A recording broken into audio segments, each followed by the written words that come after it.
মাজুলীৰ পৰা আহিছে এই মুহূৰ্তত এটা গুৰুত্বপূৰ্ণ খবৰ। মাজুলীত সংঘটিত হৈছে ভয়াৱহ অগ্নিকাণ্ডৰ ঘটনা।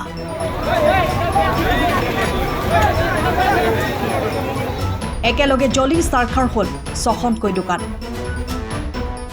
সম্পূৰ্ণৰূপে জ্বলি ভস্মীভূত হয় দোকানকেইখন। বৰ্তমানো অগ্নি নিৰ্বাপকৰ গাড়ীৰে জুই নিৰ্বাপনৰ চেষ্টা অব্যাহত ৰাখিছে। প্ৰত্যক্ষদৰ্শীৰ ভাষ্য অনুসৰি চিলিণ্ডাৰৰ পৰা এই ঘটনাৰ সূত্ৰপাত হৈছে বুলি জানিব পৰা গৈছে।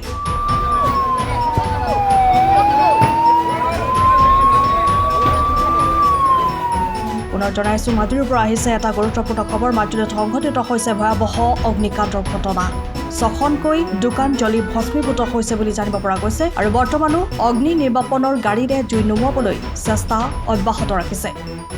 প্ৰত্যক্ষদৰ্শীৰ ভাষ্য অনুসৰি চিলিণ্ডাৰ বিস্ফোৰণৰ পৰাই এই ভয়াৱহ ঘটনা সংঘটিত হৈছে বুলি জানিব পৰা গৈছে। মাজুলী বালিচাপৰিত আপোনাৰ বিধ্বংসী অগ্নিকাণ্ডৰ ফলত কেইবাখনো দোকান ভস্মীভূত হয়। আমি লগে জিলা প্ৰশাসনক আমি অৱগত কৰোঁ বিষয়টো আৰু স্থানীয় থানাই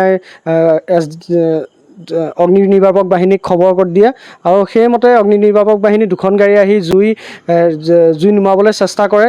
বৰ্তমান সময়তো তেওঁলোকে জুই নুমাবলৈ চেষ্টা কৰি আছে। আমি আশা কৰোঁ, ভগৱানৰ ওচৰত প্ৰাৰ্থনা কৰোঁ, অতি সোনকালে যাতে জুই নুমায় আৰু পৰিস্থিতিটো যাতে অতি সোনকালে খাম কাটে। প্ৰায় 10ৰ ওচৰা-ওচৰি দোকান ইতিমধ্যে ভস্মীভূত হৈছে আৰু লক্ষাধিক সা সম্পত্তি ভস্মীভূত হৈছে। নাই, সম্পূৰ্ণৰূপে ভস্মীভূত হৈছে। আপুনি ঘৰখনত জাপানী চৌকাত দৰ্জা, খিৰিকী, গ্ৰিল, গেট আদি লগাব বিচাৰে নেকি? যিবোৰ দীৰ্ঘদিন অটুট থাকিব, তেন্তে পলম নকৰিব, আমাৰ বিপণীলৈ আহক। যোৰহাটৰ একমাত্ৰ আমাৰ বিপণীত এনে উন্নত সামগ্ৰী উপলব্ধ। এই মেচিনটোৱে বেণ্ড কৰা হয়, দৰ্জা, চৌকাত আৰু উইণ্ডো বনোৱা হয়। বাকী আমাৰ গেনলাইজত হয় এইবিলাক। আমাৰ ঠিকনা শ্ৰীৰাম এলুমিনিয়াম চেণ্টাৰ, DCB তিনিআলি, তৰাজান, যোৰহাট 785006। যোগাযোগৰ নম্বৰ 8638967754 অথবা 9401552548। পাল্লা বনোৱা আছে, গেলভেনাইজৰ হয়। এইটো প্ৰেছ ষ্টীল বুলি কয়।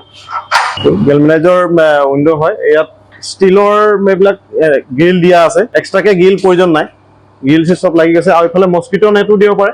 এইটো মস্কিটো নেট, এইফালে বেক চাইডে মস্কিটো নেটৰ পাল্লা আছে। পকাত নি পিনে ঘৰটো আৰম্ভ কৰোঁতে লৈ যাবলগীয়া হয়। তেতিয়া পকাত দি দিলে মানে ইয়াত ঢেলাই সোমাই যাব, মছলা সোমাই যাব।